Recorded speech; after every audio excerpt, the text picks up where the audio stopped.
குழந்தை தொழிலாளர் முறையினை அகற்றுவதற்கான உறுதிமொழி. இந்திய அரசியலமைப்பு விதிகளின்படி கல்வி பெறுவது குழந்தைகளின் அடிப்படை உரிமை என்பதால் 14 வயதுக்கு உட்பட்ட குழந்தைகளை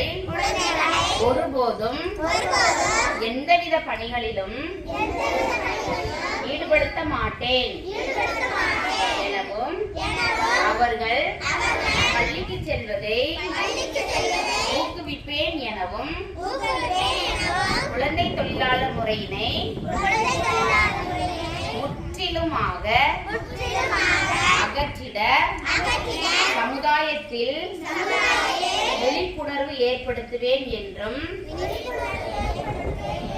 தமிழ்நாட்டை குழந்தை தொழிலாளர் அற்ற மாநிலமாக மாற்றுவதற்கு என்னால் இயன்றவரை பாடுபடுவேன் எனவும்